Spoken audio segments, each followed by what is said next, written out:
saya pantas bangga dengan Ini ada kita, yang gitu kan. ada yang lucu ini. Ini ada hubungannya dengan Persib ini. Persib kemarin ini. Ini lucu nih. Lulus pakai joki itu seperti memakai jersey Persib yang juara tanpa pernah ikut bertanding.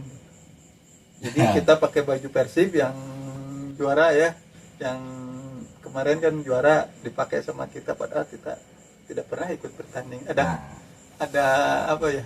itu yang membedakan konteks Katanya antara, bangga di luar tapi kosong sebetulnya di dalam. nah itu bisa bukan berapa persen lah yang signifikan, sekitar mungkin sebagian besar betul juga.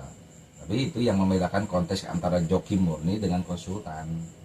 Joki murni itu tadi ketika hanya jual beli naskah saja, sebikinnya saja. Tapi kalau konsultan kan kita sama-sama membantu. Jadi posisi Kang Adi itu di sini tuh lebih ke konsultan sekarang ini. Kebanyakan sekarang lebih konsultan. Kalau dulu murni joki, Oh, murni joki tanpa pernah ketemu orang, hanya dibuatkan judulnya saja, ini di remote saja. saja. Di remote, banyak di remote sekarang juga, banyak di remote. Kalau sekarang karena apa? Justru saya menginginkan itu proses penelitian yang murni, karena ini rahasia juga, rahasia dapat.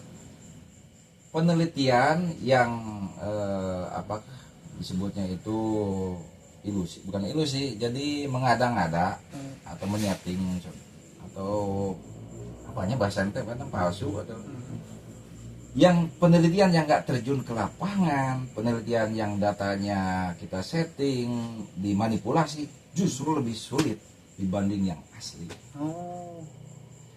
Justru lebih Jadi sulit. lebih gampang kita langsung terjun ke lapangan dan menginput data langsung dari lokasi, dari Betul. lapangan, dibanding dengan yang kita harus hanya dengan membayangkan atau berimajinasi gitu ya. Betul.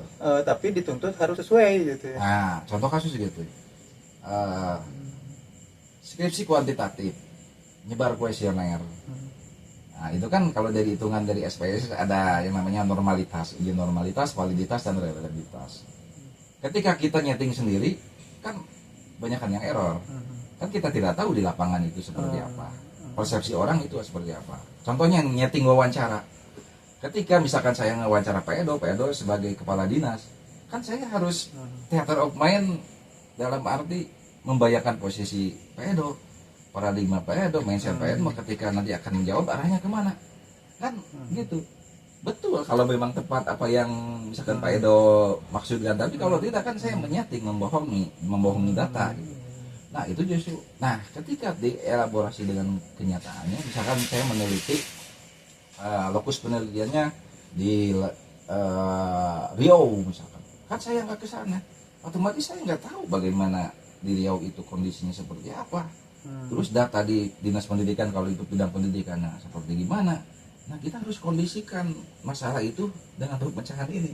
Ketika dielaborasi lebih lanjut, justru akan bentrok antara argumen dengan basis data.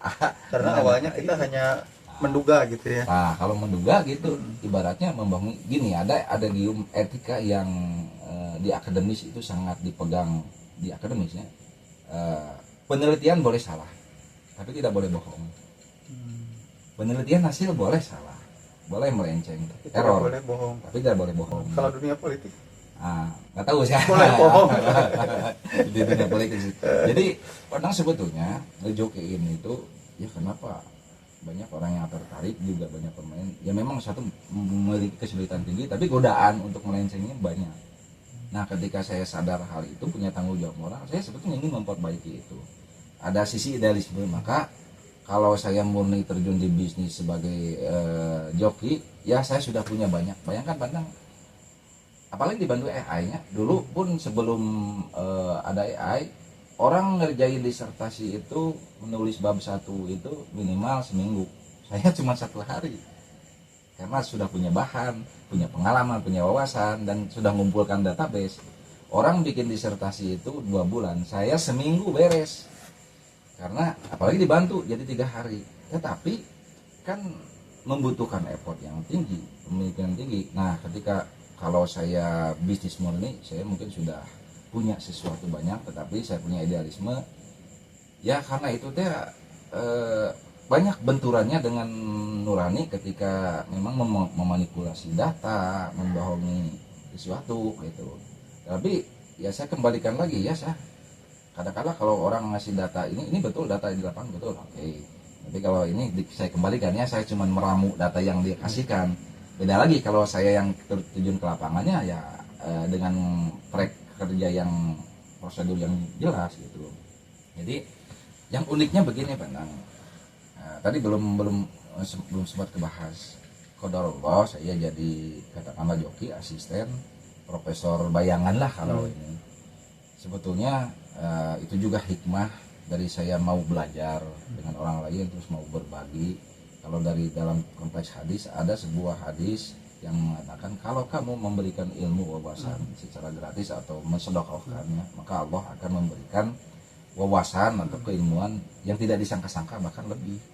Dan betul kalau dalam konteks ilmu fisika itu quantum thinking gitu kan saya sangat cepat sekali memahami sesuatu tapi sangat cepat juga untuk melupakan sesuatu. Jadi ilmu praktisnya ketika orang bikin disertasi tentang bidang saya hanya baca sepintas, baca sudah karena itu basicnya pengalaman ya gitu, banyak pengalaman. Oh tahu ini pasti arahnya ke sini.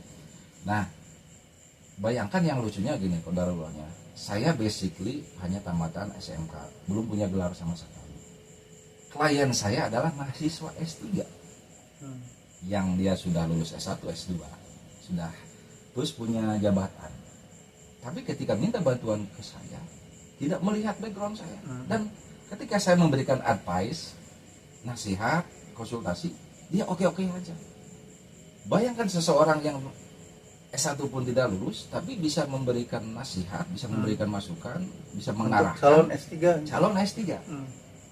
Kalau itu bukan kuasanya Allah untuk bisa percaya melalui mulut saya, kadang-kala ketika saya memberikan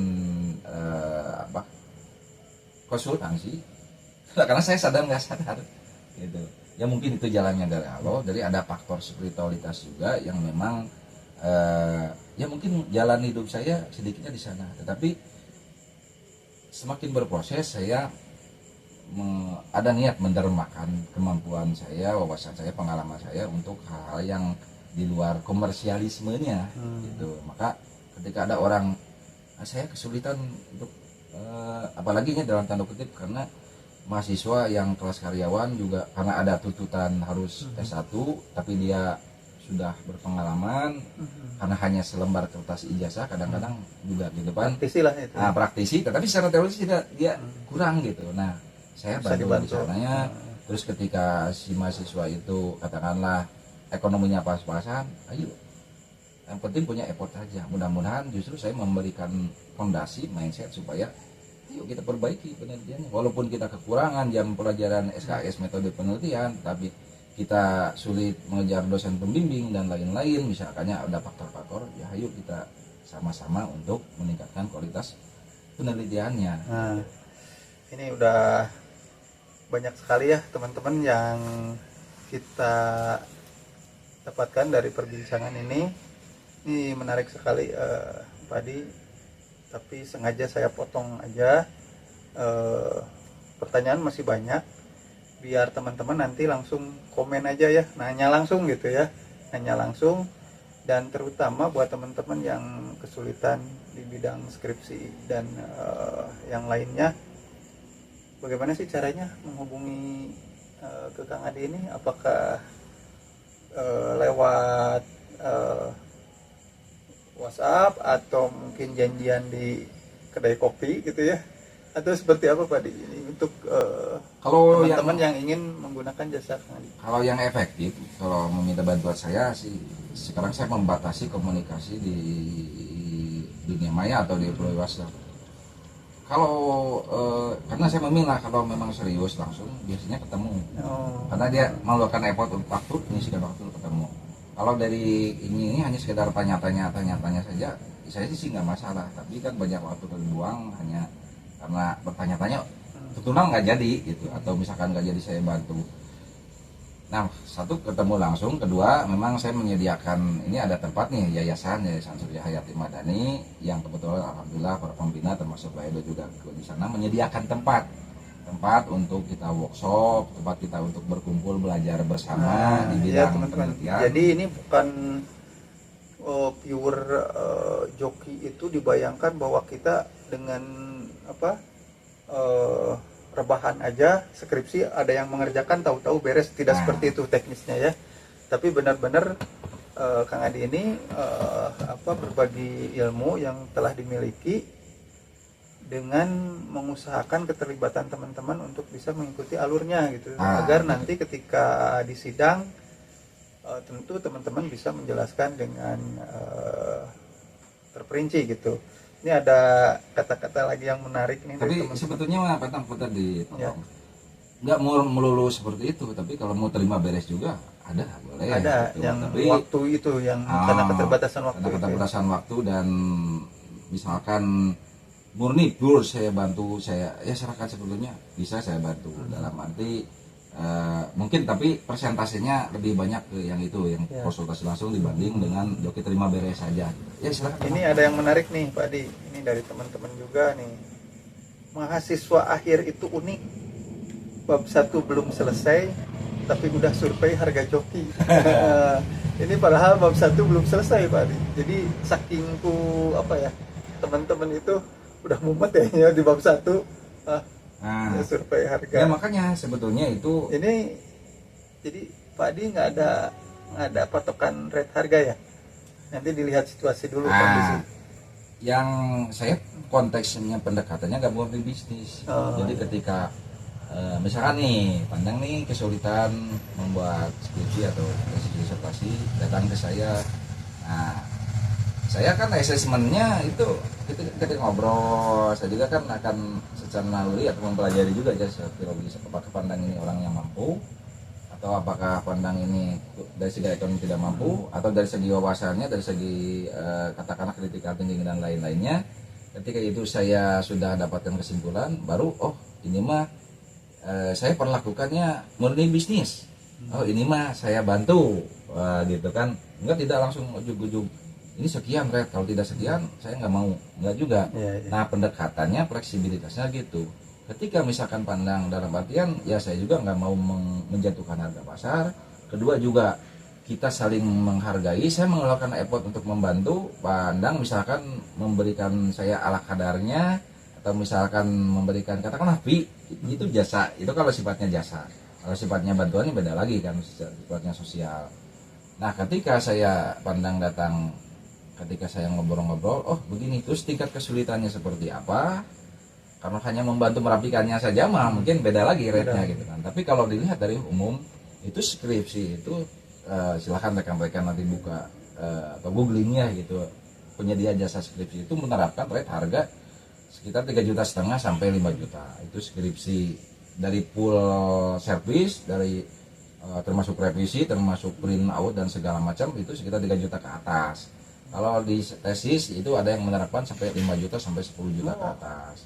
Kalau disertasi itu sekitar 15 juta sampai ada yang 50 juta, tergantung tingkat kesulitan dan itu juga. Kampus juga menentukan ya. Ya, standar kampus itu sekarang nggak terlalu ini. Nih, misalkannya kampus negeri cenderung sulit nggak juga. Bahkan kampus juga kan ada kebijakan juga nggak terlalu ribet juga, ada bahkan swasta juga ada yang ribet. Nah itu kalau yang saya terapkan adalah tergantung klien juga. Anda mau pendekatan skemanya bisnis, oke, saya mampu sekian untuk ini, oke. Jadi begitu. Kenapa saya bisa memberikan gratis? Ada subsidi silang, misalkan pandang datang ke saya nih, calon klien yang memakai pendekatan bisnis, saya tekankan aja, kalau Anda nggak bayar saya 5.000, saya nggak akan kerjakan. Nah saya otomatis ini yang perlu dibantu dong, subsidi. Bisa disubsidi untuk apa? Kayak ngeprint, terus kuota, listrik, komputer dan lain-lain, kan itu juga ada operasional. Maka tidak murni mentang-mentang dikasih gratis jadi effortless atau ngalawarakeun di depan. Kan saya untuk bisa membuat skripsi tesis riset ini berapa tahun saya harus belajar. Saya harus mempelajari sesuatu, waktu yang saya habiskan untuk belajar. Kan ada win-win solution. Kalau akarnya mah Anda ikhlas membantu saya, Anda ikhlas mengeluarkan sejumlah uang sebagai tanda penghargaan atas jasa atau effort atau usaha bantuan yang saya berikan gitu. Nah nanti kan ketemu ujung-ujung. Kalau nego mah, nih saya kan punya sekian, oke, saya maunya sekian, ketemu di tengah-tengah, oke, kalau segi bisnis ya gitu. Kalau dari segi komitmen kan lain lagi gitu. Dalam artian saya kecenderungan lebih memilih orang yang effortnya bagus, dia bayar seberapapun, itu kepuasannya beda. Misalkan pandang S3, tahu kan S3 berapa biaya? Semesterannya aja puluhan sampai ratusan juta gitu kan. Ketika datang ke saya hanya membayar 5 juta, tapi punya effort, ini jadi proyek bersama gitu. Ketika dia lulus saya bangga kan, saya menemukan konsep, model dan teori yang itu saya transferkan. Itu walaupun dia akui bukan karya saya misalkan, tapi saya kepuasan batinnya ya luar biasa gitu. Ini ada yang lucu lagi, ada mahasiswa yang lebih kenal admin joki daripada dosen pembimbingnya. Benar ini di lapangan. Itu yang tadi saya sempat mau bayangkan. Jadi perbedaan di saya gitu, saya disebutnya dosen pembimbing ketiga. Maka standarnya saya sesuaikan juga. Nggak mungkin kan standar kampus A, bukan nggak mungkin, rata-rata kampus A dengan kampus B atau kampus C dan lain-lain pasti ada berbeda pendekatannya, ada beda format skripsinya, ada beda jadwal seminar dan lain. Maka ya sesuaikan dengan, ya saya gini, kita itu bukan musuh dosen pembimbing atau musuh kampus. Ketika Pan Edo ke saya memberikan atau meminta bantuan untuk pengerjaan tesis skripsi atau disertasi, nah kita sesuaikan skemanya dengan dosen agar jangan kita ya seolah-olah karena saya berpengalaman atau tahu jadi dosen itu dikerjakan atau menganggap dosen itu standarnya gimana gitu. Nah, kita sesuaikan dengan dosen dari segi pendekatannya, dari segi bahkan saya begini, oke saya kerjakan tapi Anda juga harus, rata-rata itu ada juga banyak kasus yang memang putus asa, dosen teh hese gitunya ditemukan teh mau bimbingan teh hese waktunya, terus ada kadang-kadang dosen yang judes, kadang-kadang ada dosen oknum juga yang mempersulit gitu. Nah ketika meminta bantuan dari joki kadang-kadang jadi berbenturan, dan ketika si dosen pembimbing tahu malah jadi bumerang gitu, kamu pakai joki makin dipersulit gitu kan. Tapi kalau kita katakanlah secara prosedur fleksibilitas mengikuti, nah insya Allah kita bukan hanya membantu dari segi nasa juga, tapi membantu bagaimana memperbaiki relasi dengan dosen, pembimbing, penguji, bagaimana juga menyesuaikan dengan kualitas dan standar yang diinginkan kampus, yang otomatis nggak pure bisnis juga gitu teman-teman. Jadi kalau datang ke saya ini alhamdulillah saya diberikan fasilitas berupa tempat, fasilitas untuk teman-teman atau mungkin siapa saja yang mau kita workshop gitu, belajar bareng-bareng di luar jasa secara privat. Kalau mau privat atau meminta bantuan jasa murni bisnis mangga gitu. Tetapi saya menyediakan tempat, alhamdulillah dibantu oleh Yayasan Surya Hayati Madani. Ini ada ruang untuk bisa kita fasilitas, ada proyek dan lain disediakan untuk ikut juga. Kebetulan pembina dan orang-orang yang aktif di sini juga sama akademis juga, maka disediakan untuk membantu. Pemberi khidmat tidak bisa menyediakan sekolah atau kampus gratis gitu, yang mungkin kita sediakan gratis untuk meningkatkan akademis, terutama penelitian gitunya dan pengabdian tridharmanya lah gitu. Jadi saya berterima kasih juga kepada Yayasan Surya Hayati Madani yang menyediakan tempat. Tadinya kalau dari segi bisnis saya pure sendiri, tapi kalau di yayasan namanya juga yayasannya ada banyak sisi sosialnya, dan mudah-mudahan juga ini jadi berkah buat yayasan juga gitu. Karena keinginan saya bukan hanya murni bisnis, tapi saya juga ikut membangun bagaimana penelitian, ekosistem penelitian, ekosistem kampus itu ya minimal nggak jeblok atau nggak banyak joki yang melenceng lah gitu Bang. Ya, terima kasih. Siap Teman-teman, luar biasa ya. Ada segmen berikutnya, tapi mungkin nanti kita dengan tema yang lebih apa ya, lebih menarik untuk dunia pendidikan ini ya, terutama ya untuk yang mahasiswa. Terima kasih Pak Adi telah panjang lebar. Silakan buat teman-teman yang ingin berkonsultasi seputar pembuatan skripsi, tesis, disertasi, bisa datang nanti ke Surya Hayati Madani ya. Dan untuk teman-teman ini di akhir sebelum kita tutup, ada satu quotes yang cukup bagus nih. Katanya skripsi itu memang berat, tapi hidup setelah lulus jauh lebih berat tanpa ilmu yang kosong gitu ya. Jadi kita harus bisa lagi berpikir jernih. Hidup jadi mahasiswa ini bukan sekedar membereskan skripsi ya, tapi ada tanggung jawab yang lebih besar setelah kita lulus nanti gitu. Itu yang perlu digarisbawahi oleh teman-teman. Ya, terima kasih Pak Adi. Siap. Kita ketemu lagi di tema berikutnya ya. Teman-teman bisa ikut komentar, bisa ikut bertanya di kolom komentar nanti ya. Terima kasih. Wassalamualaikum warahmatullahi wabarakatuh. Waalaikumsalam.